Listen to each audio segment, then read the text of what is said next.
Hi, I'm Sean Lean. I'm the President of the Legislative Council in the Victorian Parliament. I'm here to give our latest sittings update.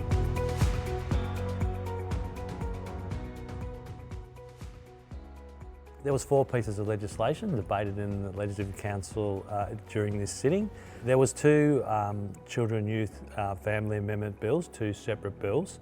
The first one provided better support for children and families to keep them together whenever it's safe to do so. Incorporates reforms that are designed to promote the best interests of the child by maximising opportunities for safe, timely and stable reunification. That piece of legislation passed this chamber without being amended. The second bill with the same title improves collaboration amongst government for better support for vulnerable children, young people and families. It also incorporates shared responsibility across government to enhance service access, support earlier intervention for children, young people and families at risk of or involved with child protection. Another piece of legislation which passed through this chamber is the Crimes Amendment Bill. It allows police officers to prosecute adults for serious vilification offences without the consent of the Director of the Public Prosecutions.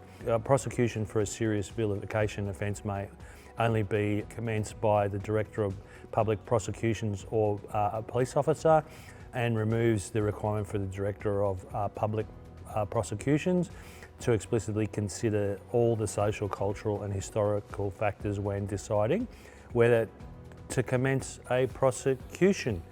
The final piece of legislation that was debated and passed through this chamber was amended, so it shows the chambers doing their work, was the Energy and Other Legislation Amendment, Resilience Reform and Other Matters Bill. It introduces a requirement for distribution companies to prepare network resilience plans and provide for the approval and enforcement of those plans. It further seeks to provide increased flexibility for setting of retail obligations to life support customers. As I said, that piece of legislation was passed. There was committee stages, I think, for all of these pieces of legislation, and that particular one was the one that was an amendment was accepted. Other topics debated in this chamber other than legislation were topics like industrial use for water, small businesses, integrity agencies and Royal Children's Hospital health services.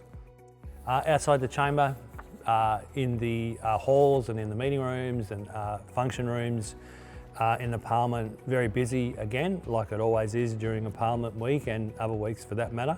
One of the celebrations that was in Queen's Hall, the Parliament celebrated this year's International Women's Day by paying tribute to the important role women's play in community sport. MPs invited at least a couple of representatives from their community organisations from their electorate to join in the celebration, and it was a great event. There was also, during the weekend, Queen's Hall also was utilised for a festival of football.